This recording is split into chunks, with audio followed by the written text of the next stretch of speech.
आइए,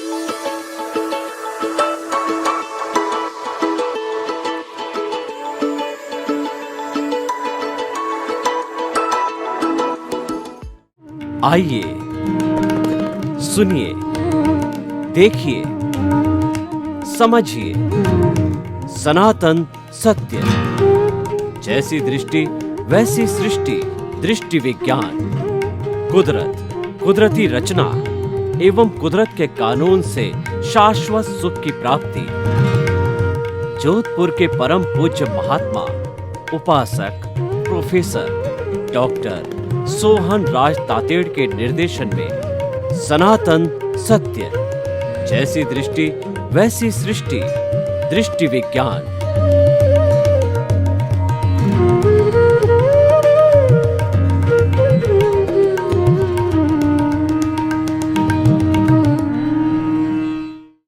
भाई और बहनों, मातृशक्ति को नमन। स्टूडियो में आपका हार्दिक स्वागत, अभिनंदन है, सत्कार। आत्मविज्ञान, साइंस ऑफ द सोल कार्यक्रम के अंतर्गत हम आपको सही दृष्टि, सही सोच, राइट विजन, राइट थिंकिंग के तहत जो आपकी नकारात्मक सोच है, जो आप गलत दिशा में सोच रहे हैं, हम आपको पॉजिटिव थिंकिंग देते हैं।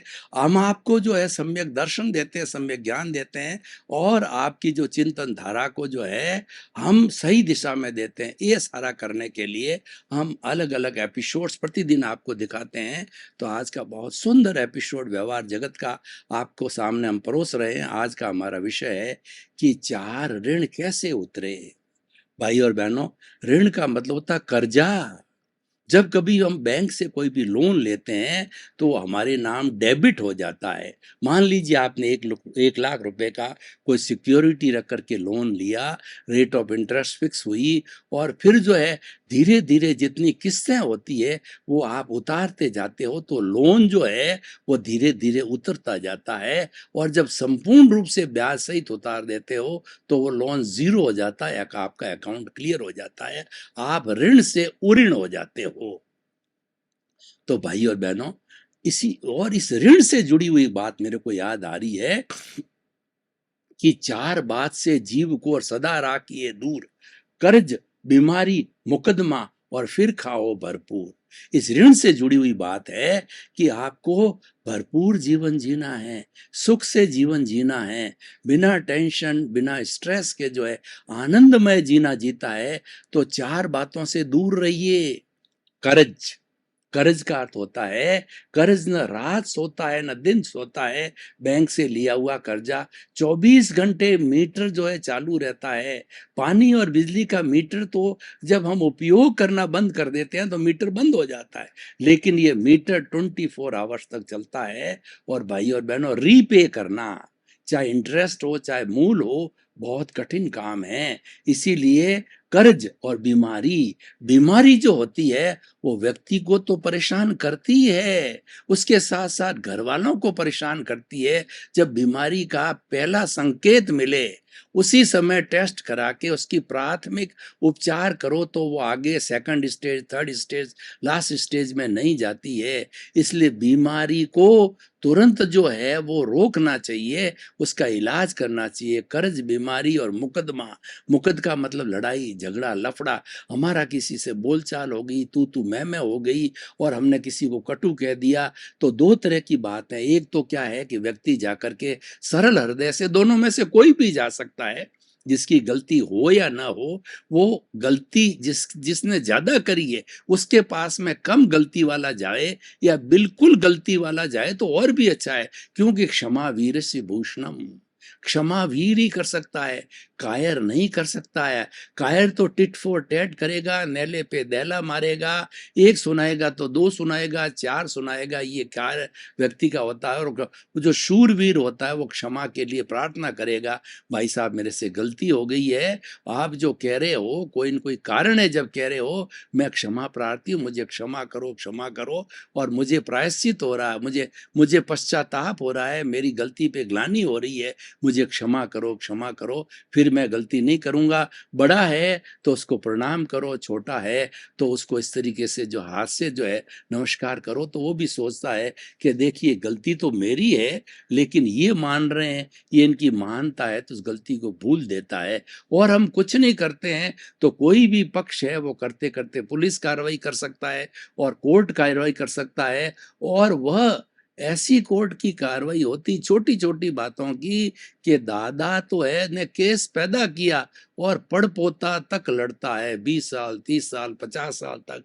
वह अहम के कारण, व्यक्ति के जो है अपना अहंकार के कारण ही ये कोर्ट केस लंबे चलते हैं। और सरल हो जावे, क्षमा याचना करे, बड़ा से बड़ा मर्डर तक का केस जो क्लियर हो जाता है। अगर किसी ने मर्डर कर दिया और उसने जाके कन्फेस कर लिया उसके माता पिता से, हमारी भारतीय संस्कृति में हरा तृण जो है मुंह में डाल करके उसकी माँ और बाप के सामने उसके पैरों में पड़ गया कि मेरे से गलती हो गई है, मैंने आपकी जो पुत्री का रेप कर दिया, आपके बेटे को मार दिया है, अब आपकी पुत्री को जो है मैं पत्नी रूप में स्वीकार करता हूँ, आप हमें आशीर्वाद दीजिए, मेरे से गलती हो गई, मैंने बहुत भारी जुर्म कर दिया है, आपके आपके लड़के का मर्डर तक कर दिया है, अब आप मेरा मर्डर करना चाहते हो तो मेरा सिर हाजिर है, मुझे जो है आप मार दीजिए। तो वो भी पिघल जाते हैं कि इसके मारने से कौन सा मेरा बच्चा आएगा, और चलो इसने कर दिया रेप तो इसकी राजी खुशी शादी कर दो, दोनों पति पत्नी के रूप में हो गए, और वो उनको क्षमा कर देते हैं। तो ये कितना सुंदर तरीका है देखिए। तो इसीलिए 3 बात से जीव को सदा राखिए दूर, कर्ज बीमारी मुकदमा फिर खाओ भरपूर। मुकदमे से बच जाते। और मैं तो प्राय क्या करता हूँ, 3 कोर्ट से बचिए। पहला कोर्ट तो है सफेद कोर्ट, हमको जाना पड़ता है, हम बुरा नहीं मानते हैं, लेकिन आप prevention is better than cure का मतलब है सफेद कोर्ट से बचिए। आपको हॉस्पिटल क्यों जाना पड़े, आप पहले से उपचार कर दो। आपके आभा मंडल में संकेत आ जाते हैं बीमारी के, आप स्वयं आपके सबसे बड़े डॉक्टर हो, आपको मालूम पड़ जाता है कि मेरा सर दर्द हो रहा है, उकाड़ी ले लीजिए, जो भी साधन आपके पास नुस्खे हैं, आयुर्वेद के हैं, घर के जो भी लेने हैं लेके आप ठीक कर लीजिए, वो पहले स्टेज पर ही समाप्त हो जाइए। दूसरा होता है मिटिया कोर्ट। मिटिया कोर्ट पुलिस का कोर्ट होता है। वो पुलिस का कोर्ट किस हद तक पहुंचा देता है, पुलिस वाले अच्छे भी होते हैं बुरे भी होते हैं। कई लोग अच्छे होते हैं तो कहते हैं भाई समझौता कर दो, पति पत्नी बाप क्यों आगे बढ़ते हो, क्यों एफआईआर करते हो, आपस में घर में प्रेम से रहो। और कई लोग ऐसे होते हैं स्वार्थी होते हैं, जिसको खाना होता है तो वो तो एफआईआर करते हैं, उनको लटकाते हैं, दोनों तरफ से खा जाते हैं। तो उस कोर्ट से भी बचिए। और तीसरा सफेद कोर्ट होता है, भले लोग होते हैं समझौता कराते हैं। और काले कोर्ट वाले होते हैं वो लड़ाई झगड़े करा के अपनी फीस के हिसाब से जो है वो सालों सालों तक उनको रगड़ाते हैं, ये लाओ वो लाओ, गोते खिलाते हैं, कोर्ट में पेशी करने के लिए आओ और उनको फीस दो, और हैरान कर देते हैं। व्यक्ति सब तरह से बर्बाद हो जाता है। तो भाई और बहनों, ये ऋण की बात हुई सारी। तो हम अपने सब्जेक्ट पे आते हैं। 4 तरह के ऋण कौन से हैं?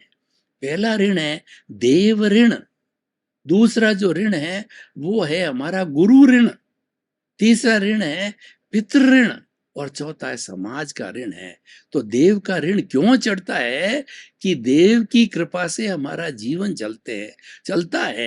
हर एक व्यक्ति का कोई न कोई इष्ट देवता होता है, और वो मुसीबत के समय में उसको जब आराध्य को जो है वो स्मरण करता है तो तुरंत उसकी रक्षा करते हैं। जैसे हमारी माँ बाप रक्षा करते हैं, वैसे वो तुरंत जो है देव है वो रक्षा करता है। तो देव का ऋण जो है उस पर चढ़ जाता है। उस ऋण को उतारने के लिए हमें देव की भक्ति करना, देव के नाम की चैंटिंग करना, देव के नाम की माला फेरना, और जो देव जिस मंदिर में हो उसकी उपासना करना और उसके प्रति विश्वास रखना, इससे हमारा देव ऋण उतरता है। ये ईश्वर प्राणिधान हो गया। हर एक का अपना अपना देव है। मेरा देव मेरे भीतर विराजमान शुद्ध आत्मा भगवान है, उसको केंद्र में रह करके मैंने आत्मविज्ञान चालू किया, वह मेरा देव है। मैं 24 घंटे इसकी आराधना में रहता हूँ, इसको जो है शुद्ध करने की कोशिश करता हूँ, और इससे शक्तियां मांगता हूँ। क्या शक्तियां मांगता हूँ? ये मेरे भीतर विराजमान शुद्ध आत्मा भगवान मुझे ऐसी शक्ति दो, जागृति दो कि मैं किसी के दूसरे के मुझे दोष दिखाई ना दे, मैं किसी के प्रति बुरा व्यवहार नहीं करूं, और मैं किसी के प्रति ओपिनियन और अभिप्राय नहीं दूं, और जो है मेरा राग द्वेष घटता रहे और मेरा समभाव बढ़ता रहे, और मुझे ऐसी शक्ति दो कि हर जन्म में मुझे मोक्ष के कर्म मिले और हर जन्म में मुझे ज्ञानी पुरुष मिले और मैं किसी के प्रति बुरे भाव न लाऊं। तो ये मेरा देव है, मैं उस देव से शक्ति मांगता हूँ, इसकी उपासना करता हूँ। 24 घंटे ज्ञाता दृष्टा इसका लक्षण है, उसमें रहने की कोशिश करता हूँ, भेद विज्ञान करता हूँ, जड़ को अलग करता हूँ, चेतन को अलग करता हूँ। जड़ है मेरा ये शरीर है, ये प्रारब्ध और उदय है, वो सारा जड़ से जुड़ा हुआ है, कार्बन शरीर से जुड़ा हुआ है, वह मैं लेकर के आया हूँ, वो हो रहा है, वो मेरा पुरुषार्थ नहीं है। मेरा पुरुषार्थ है कि शुद्ध भावों में रहना, ज्ञाता दृष्टा भाव में रहना, आत्मा के जितने गुण हैं उसकी माला फेरना शुद्ध आत्मा के, ये देव ऋण है। दूसरा गुरु ऋण है। गुरु, गु का अर्थ होता है कि अंधकार, रू का मतलब दूर करने वाला। गुरु वह व्यक्ति होता है जो अज्ञान रूपी अंधकार को दूर करता है। और आप देखिए, इसको ज्ञान को दीपक की उपमा दी है कि किसी दीपक के अंदर तेल भर करके घना अंधेरा हो, वहां पे उस छोटे से दीपक को रख दो, तो शताब्दियों का जो है वह जो है अंधेरा जो है छट जाता है, क्योंकि उस दीपक का काम है प्रकाश फैलाना। तो ज्ञान का काम है प्रकाश फैलाना। दीपक स्व पर प्रकाशक है, हमारी आत्मा स्व पर प्रकाशक है। तो इसीलिए जो है वह हमारा उस अंधकार को दूर करने वाला गुरु है। गुरु गोविंद दाऊ खड़े और काके लागू पाँव, बलियारी गुरु आपने और गोविंद दियो बताए कि हे गुरु जी, आपने गोविंद ईश्वर के दर्शन कराए हैं।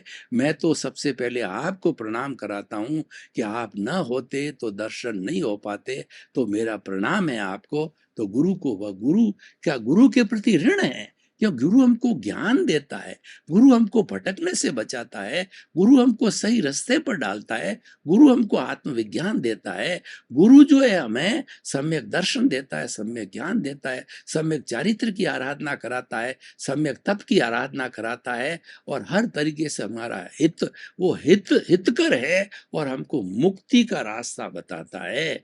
चलना हमारे को पड़ेगा। तो उस गुरु के प्रति ऋण है। गुरु के प्रति हम ऋण कैसे उतारे? देखिए, 9 तरह के पुण्य होते हैं। अन्न पुण्य, पान पुण्य, लयन पुण्य, शयन पुण्य, मन पुण्य, वचन पुण्य, काया पुण्य और नमस्कार पुण्य। गुरु को नमस्कार करो।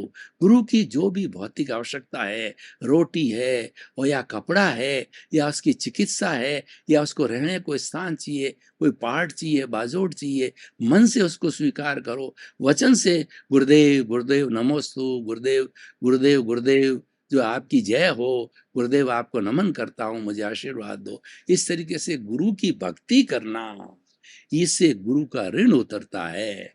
तो ये हमारा हो गया, एक तो देव ऋण हो गया, दूसरा गुरु ऋण हो गया, तीसरा ऋण पितृ ऋण है। देखिए, हम पैदा कैसे होते हैं कि माँ का अंडज और पिता का शुक्र, ये दोनों मिलकर के, और ये दोनों आत्माएं होती है, ये मिलकर के, ये दोनों जो है मर करके भ्रूण पैदा करती है, एम्ब्रियो। और एम्ब्रियो में हमारी आत्मा अवतरित होती है माँ के पेट के अंदर, वह भ्रूण कहलाता है। और जैसे देखिए कि दिव्य दृष्टि से जो है वो वाल्मीकि जी गुरु ने जो है वह ये देख लिया था कि ये जो सीता के जो है अंदर भ्रूण क्रिएट हो गया है लव कुश के रूप के अंदर, तो दिव्य दृष्टि से उन्होंने शुरू से ही देख लिया, और उसके आधार पर ये घोषणा हो गई कि सीता गर्भवती है। पूरे परिवार को मालूम हुआ, और फिर बाद में सीता को वनवास जाना पड़ा, और वहाँ वाल्मीकि जी के आश्रम के अंदर लवकुश पैदा हुए, और इस तरीके की बात है। लेकिन दिव्य दृष्टि से उन्होंने वो देख लिया था। आजकल उस एम्ब्रियो की जांच भी की जाती है और भ्रूण को गिराया जाता है, वो बड़ा पाप है, वैसा नहीं किया जाना चाहिए। ये तो बाई दी वे बात आ गई। माता पिता, माता पिता का ऋण होता है। देखिए, माँ जन्म लेती है और बच्चा जब टट्टी पेशाब करता है, माँ उसको धोती है, माँ जो ठंडे में सोती है, बच्चे को गर्मी में सुलाती है, उसकी सर्दी से गर्मी से हर तरीके से उसकी जो है वो व्यवस्था करती है। जब रोता है तब अपना स्तन से दूध पिलाती है और माँ का जीव बच्चे में रहता है। जब तक कि वो अच्छी तरह से चलने फिरने नहीं लग जावे तो माँ अपना सारा जो है वो प्रेम और उसका ध्यान उसके पीछे ही रहता है। एक वो कुछ भी रसोई में चली जाए तो बेटे की तरफ जो है संतान की तरफ ध्यान रहता है कि कहीं वो पलंग से गिर नहीं जाए, वो चलता चलता गिर नहीं जाए। तो इसी से माता और पिता भी एक अम्ब्रेला होता है। वो पिता होता है, बच्चे को शेल्टर देता है, बच्चे का पालन पोषण करता है, बच्चे को पाँव पर खड़ा करता है। और जब अच्छी तरह से ब्याह और शादी होके पाँव पर खड़े हो जाते हैं, अच्छे कमाने लग जाते हैं, तब माता पिता शांति महसूस करते हैं। तो देखिए कितना बड़ा ऋण है। एक संतान को पालने के लिए 30 से 40 साल पूरे लगते हैं, मतलब पूरा जीवन एक संतान के लिए समर्पित हो जाता है। तो कितना बड़ा ऋण है। उनका ऋण कैसे उतारा जाता है? उनको सम्मान दो, उनको प्रेम ना उनको उनको प्रेम दो, उनको चित समाधि दो। और जब उनकी वृद्धावस्था आ जावे तो पूछो उनको किस चीज की आवश्यकता है, उनके पास में बैठो, उनका ज्ञान लो और उनका आशीर्वाद लो। माँ बाप का आशीर्वाद देव के आशीर्वाद से कम नहीं होता है। माता पिता संसार के भगवान होते हैं और ऐसा कहा जाता है कि माता पिता के पांव का रोज अगर संतान पानी पिए तो भी वो पितृ ऋण से जो है वो ऋण नहीं हो सकता है। तो माता पिता की सेवा करके, उनको चित समाधि पहुंचा करके, उनका सम्मान करके, उनसे आशीर्वाद लेकर के और उनकी सेवा करके जो है पितृ ऋण उतारा जा सकता है। और चौथा ऋण समाज का ऋण है। देखिए, मनुष्य एक सामाजिक प्राणी है। वह समाज के बिना एक क्षण भी नहीं रह सकता है। वह परिवार में रहता है और कई परिवार मिलकर के समाज बनता है। पशुओं का भी समाज होता है, उसको समझ जब बोलते हैं, खाली एक मात्रा का अंतर है। पक्षियों का भी समाज होता है। आपने कभी देखा होगा कि ये कुर्जों वगैरह जो विदेशों से जो हमारे यहाँ पे पक्षी आते हैं, वो वहां से जब उस देश से निकलते हैं और हमारे अभ्यारण्य में पहुंचते उसके पहले वो एक लाइन के अंदर उड़ते हैं, क्योंकि उसमें सुरक्षा है। वो उनका समाज है। समाज सुरक्षा देता है, समाज पहचान देता है और समाज के पीछे हमारी तरक्की होती है। हम ये चाहते हैं कि समाज में लोग हमारी प्रतिष्ठा करें, लोग हमारा सम्मान करें और लोग हमको जो है वो अच्छा समझे। तो और उस परिवार का और समाज ये कहता है ये कुलीन परिवार है, ये असभ्य परिवार है, ये झगड़ालू परिवार है। तो जो कुलीन परिवार के बच्चे बच्चियां होती है उनको जल्दी जो है एंगेजमेंट करना पसंद करते हैं। तो भाई और बहनों, इस तरीके से जो है समाज का ऋण उतारने के लिए हमको क्या करना चाहिए? हर व्यक्ति पर समाज का ऋण होता है। समाज के बिना व्यक्ति की कोई पहचान नहीं है। मनुष्य समाज की इकाई है और समाज होलिस्टिक होता है। कई इकाइयों मिलकर के समाज बनता है। तो समाज का ऋण उतारने के लिए 3 तरह की सेवा हमारी भारतीय संस्कृति के अंदर बताई गई है। तन की सेवा, मन की सेवा और धन की सेवा। किसी के पास प्रचुर मात्रा में धन है और वह समय नहीं दे सकता है, तो समाज के अंदर जो मूक, बधिर, लूले, लंगड़े, अपाहिज और अनाथ और विधवाएं, जो अभावग्रस्त लोग हैं, उनका जो है वो उनकी चैरिटी के अंदर रोटी, कपड़ा, मकान, शिक्षा, चिकित्सा में वे चैरिटी के अंदर वो पैसा जो लगा करके उन अभाव वालों को स्वभाव में परिणित करे। ये धन की सेवा है। और कोई व्यक्ति के पास धन नहीं होता है, समय होता है, तो 2 घंटे 4 घंटे फ्री ऑफ कॉस्ट बिना पैसे लिए उस संस्था में जाके, उस मंदिर में जा करके उन लोगों के बीच में, जैसे शिक्षक है तो जो पढ़ने वाले बच्चे हैं उनको फ्री पढ़ावे, और जो डॉक्टर है वो बिना फीस लिए हुए फ्री ट्रीटमेंट करे, दे सके तो फ्री दवाई देवे, और वकील है तो बिना फीस लिए हुए गरीबों का केस लड़े। इस तरीके से हर क्षेत्र का एक चपरासी भी है तो वह जो है वो साहब के यहाँ कार्य करे तो एक्स्ट्रा कार्य करने के पैसे नहीं लेवे। एक स्वीपर भी है तो किसी का मोहल्ला साफ करके और उस पे उसकी सेवा कर सकता है। तो इस तरीके से सेवा हर व्यक्ति कर सकता है, हर अवस्था में कर सकता है, हर जगह करना चाहिए। सेवा माइंडेड होना जरूरी है। व्यक्ति में जब सेवा की भावना नहीं होती है, तब वह कितने ही साधन हो, करोड़ों रुपए उसके पास हो, वो नहीं कर सकता है। मन के अंदर सेवा के प्रति सम्मान ना हो, सेवा के प्रति उसमें भावना नहीं हो कि मुझे कर्जा उतारना समाज का, वो तो कहता है समाज मेरी जेब में है, मैं तो समाज को खरीद सकता हूँ। समाज में वो झगड़े टंटे अपने पैसों के आधार पर करा देता है, समाज में टुकड़े करवा देता है। ऐसा बहुत से कार्य करते हैं, क्योंकि आजकल लोग नेगेटिव थिंकिंग वाले बहुत है। आजकल नकारात्मक भाव इस ब्रह्मांड के अंदर इतना फैल गया है कि जिस तरीके से हमारे वायुमंडल के अंदर ऑक्सीजन की कमी आ गई है, सकारात्मक भावों की भी कमी आ गई। हम कहाँ जाके सकारात्मक भाव लें? दिल्ली वाली स्थिति हो गई है कि वायुमंडल कहीं भी जाओ, पूरे दिल्ली के अंदर वायुमंडल दूषित है। तो हमको तो बहुत कम मतलब ज्यादा कार्बन डाइऑक्साइड मिलती है, और जितनी आवश्यकता उससे बहुत कम ऑक्सीजन मिलती है। हमारा दम घुटता है। उस तरह से विचारों का जहां भी जाओ, सब जगह नेगेटिव थॉट्स मिलते हैं।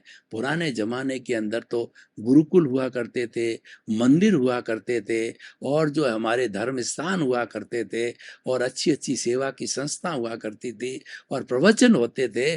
तो वहां पर हमारे सकारात्मक पुद्गल होते थे, और वो अपना प्रभाव डालते थे। जिस जगह पर कोई आचार्य विराजमान होके प्रवचन दे करके गया है, और रेगुलर वहां दिया जाता है, वहां आप जाकर के शांति से बैठो, आपका ध्यान लगेगा। वहां के पुद्गल है, वह शांत है, अच्छे हैं, और शुद्ध परमाणु। और किसी आप जो चोर लुटेरे जहां बैठे हैं, उसकी कोठरी में जाके देखो, आपको डर लगेगा, आपको लगेगा कोई मार देगा, कोई किसी करेगा। एक बड़ी दो तोतों की कहानी आती है। एक जो है तोती के दो तोते थे, और उन्होंने जुड़वा थे, दोनों ने साथ में जन्म लिया, और इत्तेफाक ऐसा हुआ कि वो दोनों तोते उड़ गए। एक तोता किसी सन्यासी के हाथ लगा, दूसरा तोता किसी डाकू के हाथ में लगा। तो जो सन्यासी के हाथ में तोता लगा, उसको रोज पढ़ाते थे तोते को कि वेलकम वेलकम, अभिवादन अभिवादन, आइए आइए, प्रणाम प्रणाम, ओम शांति बोलता, लोगों को प्रिय लगता, और लोग उसको और सुनना पसंद करते। लोग कहते हैं कि ये स्थान अच्छा है, यहाँ पर जाना चाहिए, फिर उस आश्रम में जाते।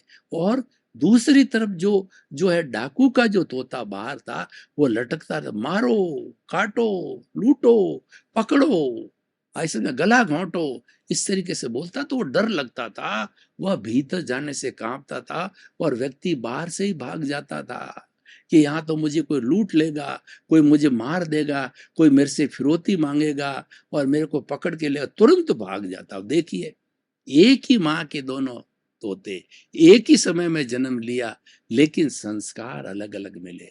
एक को सुसंस्कार मिले, और एक को कुसंस्कार मिले। तो भाई और बहनों, सारी बातों का सारांश ये है कि हम चार तरह के ऋण हैं, ये हर व्यक्ति को उतारना चाहिए। ये कर्जा साथ लेके नहीं जाना चाहिए, ये इसी जन्म में उतार के चलना चाहिए। समझ आते ही चालू कर देना चाहिए। हमारे पूरे जो है, भगवान ने 24 घंटे हर एक को दिए हैं, तो हमें 1 घंटा अध्यात्म में लगाना चाहिए। 1 घंटा इस पर चिंतन करने के लिए लगाना चाहिए कि मेरे जीवन की क्या क्या प्राथमिकता है। पहली प्राथमिकता ये है कि आत्मा को शुद्ध करना, जो हमारा कर्म शरीर है, उसका जो कर्म शरीर को धोना धोना धोना, उसको घटाना, पतली पाड़ पतली पाड़ पतली पाड़, कार्बन शरीर राग द्वेष को पतला करना, ये व्यक्तिगत हो गया। दूसरा जो है हमारा व्यवहार जगत का है, ये चारों तरह के कर्जे उतारो। प्रारंभ से ही जो है अपनी योजना बना लो कि काम करते करते आप दिन के अंदर 12 घंटे काम करते हो, 2 घंटे घंटे पर सेवा में लगाओ। सेवा चलते चलते हो जाती है। कैसे होती मैं बताऊं कि मान लो रेलवे का बड़ा पुल है, और किसी मेरे जैसा कोई बेचारा वृद्ध व्यक्ति, और उसके हाथ के अंदर जो है वो कुली नहीं है, और हाथ में लगेज है, वह तो खुद भी नहीं चल सकता, तो लगेज लेके कैसे चढ़ेगा ऊपर पुल पे। और एक यंग मैन आता है, तो वो कहता, अंकल जी मैं आपका छोड़ देता हूं, उसको पुल के नीचे उतार देते हैं। ये प्योरली सेवा हुई। ये उस भाई और बहनों, आपका बहुत बहुत धन्यवाद। आप आत्मविज्ञान कार्यक्रम बराबर देखते रहिए। आत्मविज्ञान कार्यक्रम अच्छे सूत्र देता है, अच्छी शिक्षा देता है, जीवन निर्माण की बात करता है, क्योंकि हमारा उद्देश्य है कि सुधरे व्यक्ति, समाज व्यक्ति से राष्ट्र स्वयं सुधरेगा। हम व्यक्ति को सुधारना चाहते हैं, आपका भला करना चाहते हैं, आपका हित चिंतन चाहते हैं। सर्वे भवन्तु सुखिनः, सर्वे सन्तु निरामया। इसी क्रम में आपका जीवन आनंदमय हो, मंगलमय हो। आपके प्रति बहुत बहुत शुभ।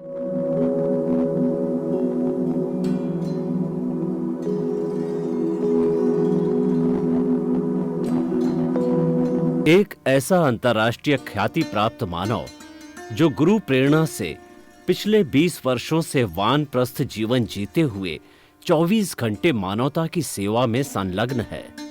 एक ऐसा मानव जो अभी राष्ट्रीय, अंतर्राष्ट्रीय टीवी चैनलों पर 7,500 एपिसोड के माध्यम से सनातन सत्य, आत्मविज्ञान एवं पुनरुत्थान, व्यवहार एवं निश्चय जगत के जीवनोपयोगी विषयों पर हृदय स्पर्शी प्रवचन कर चुका है। उस मानव का नाम है महात्मा उपासक प्रोफेसर डॉक्टर सोहन राज तातेड़। प्रोफेसर तातेड़ द्वारा योग, दर्शन, शिक्षा विषयों पर रचित पीएचडी स्तर के 250 शोध ग्रंथ भारत के 100 प्रतिष्ठित विश्वविद्यालयों में शोधार्थी पढ़ रहे हैं तथा वे सभी शोध ग्रंथ वहां की सेंट्रल लाइब्रेरियों में उपलब्ध हैं।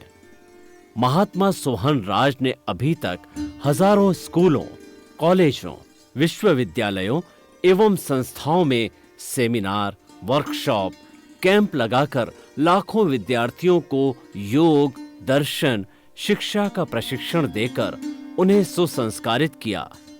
डॉक्टर तातेड़ ने भारतीय संस्कृति उत्थान के 4000 से अधिक समसामयिक विषयों पर आर्टिकल लिखकर ऑनलाइन जर्नल, पत्रिकाओं, वेबसाइट्स पर प्रकाशित किया, जिसका उपयोग लाखों पाठक कर रहे हैं।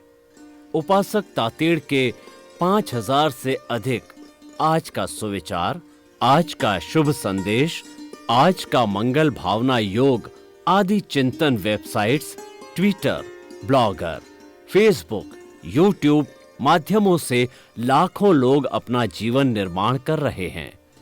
मानवता के मसीहा ऐसे महामानव महात्मा सोहन राज तातेड़ के प्रोफाइल को अभी तक विश्व के 20 लाख दर्शक यूट्यूब पर, 12 लाख गूगल पर एवं लाखों दर्शक फेसबुक, ब्लॉगर, ट्विटर और इंस्टाग्राम पर देख चुके हैं।